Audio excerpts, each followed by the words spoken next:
This week's Parsha begins with a very unusual verse in the Torah. The Torah describes the mitzvah of Shemitah, but before that, the Torah says the location where the mitzvah of Shemitah was given to Moshe by God. The Torah says, "Vaydaber Hashem el Moshe b'Har Sinai lemor."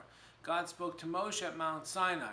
Now, the Jewish people traveled 42 places in their journey to the land of Israel from Egypt.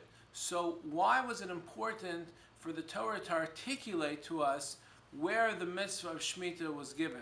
If it was given at Mount Sinai, if it was given in some other location, why is that specific information relevant to us? And Rashi famously asked the question, Ma inyan Shemitah eitz Har Sinai, what does the mitzvah of Shemitah have to do with Mount Sinai? I would like to suggest the following idea based upon a story in the Talmud. There's this gentleman that approached one of the Talmudic scholars by the name of Rabbi and says, "You Jews are supposed to be good business people.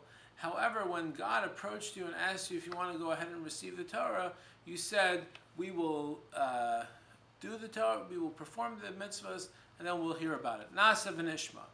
And that's not the way a normal business proposal is considered. Normally, a business proposal is considered someone approaches you and say, "Would you like to go ahead and sign up for this package or whatever it is, this deal?" You say, "Let me hear about it, and then I will sign."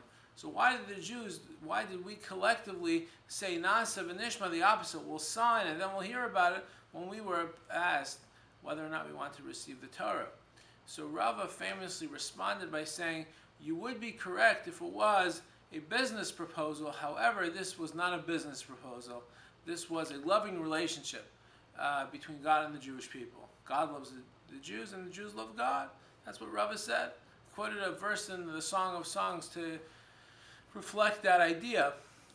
The point being is when someone that loves you or you love that person asks you to do something, you don't think of it like a business proposal. You don't start analyzing, what are the assets and the liabilities, what are the risks. Someone that loves you asks you to either take out the garbage or do something mundane, just go do it. It's not such a calculated thing. And that's what Rabbi was response to the individual that challenged him at that time. And I think that's a fundamental concept of what faith in Judaism is. Many times we think of ourselves as blind faith. Blind faith, I'm not really in favor of that and that term, because the way I understand it, we're blind to all the logic around us, we'll just be blind about it. That's not what faith in Judaism is. Rather, faith is understanding that God loves us and we love Him, and we want to do things to have a relationship with God and connect with Him. And that's what Har Sinai was about. And it's very important to remember that all the time, especially in terms of understanding the mitzvah of this week's Parsha, the mitzvah of Shemitah. The mitzvah of Shemitah, the sabbatical year, was God says to all the people working in the land of Israel, for the 7th year, you take the year off. No planting, no harvesting, nothing to do in the field.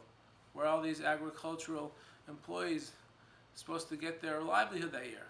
The answer is, God said to do so. It's not blind faith. The answer is that we have a loving relationship with Him, and therefore we're able to go ahead and subscribe to this idea of Shemitah. But it all comes back to Sinai, where Sinai is where this relationship of love was forged. Folks, in our lives, sometimes we question many things, and many times we wonder about what the bedrock foundation is in Judaism. It's important to remember one of the bedrock ideas in Judaism is that God loves us and wants to have a relationship with us.